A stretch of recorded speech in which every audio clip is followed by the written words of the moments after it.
Hello সবাইকে, good morning. সকালবেলা উঠে আমি রান্নাবান্না বসিয়ে দিয়েছি। একদিকে ভাত বসিয়েছি আর একদিকে ঝিঙে আলু দিয়ে পাতলা করে মাছের ঝোল করব। তো এদিকে দেখো আমি রান্নাবান্না শুরু করে দিয়েছি। আর ওদিকে আমি সকালবেলা উঠে অনেকটা কাছাকাছি করেছি, পুরো ছাদ ভর্তি জামা কাপড় মেলে দিয়েছিলাম।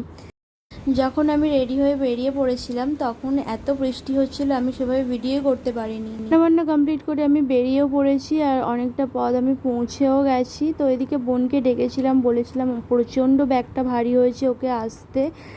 ওকে আমি একটু ব্যাগটা দিয়েও দিয়েছিলাম, কারণ আমার হাত প্রচণ্ড ব্যথা করছিল। তো এদিকে দেখো আমরা দুজন মিলে হেঁটে হেঁটে যাচ্ছিলাম আর সেই মুহূর্তে অনেকটা জোরে জোরে বৃষ্টি চলে এসছে। আমি বুঝতেই পারছিলাম না কি করে যাব। প্রায় যেতে যেতে আমরা অনেকটা ভিজেও গেছিলাম। তো এদিকে দেখো আর সারাদিন কোনো ভিডিও করতে পারিনি। একেবারে সন্ধ্যাবেলায় দেখো আমাদের বাড়িতে একটা ছোট্ট মতো বিড়াল রয়েছে, মামার বাড়িতে আর কি। তো এখানে এত কিউট না বিড়ালটা, বোন ওকে যেমনভাবে ঘোরাচ্ছে ও তেমনভাবে ঘুরে যাচ্ছে। আর কি কিউট লাগছে দেখো তোমরা। ওই যে দেখো কিভাবে ঘুরপাক খেলো।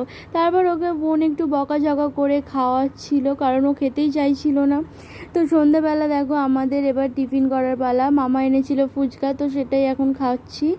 তোমাদের ভিডিওটা কেমন লাগলো অবশ্যই কিন্তু লাইক করে আমাকে জানিও আর পাশে থেকো।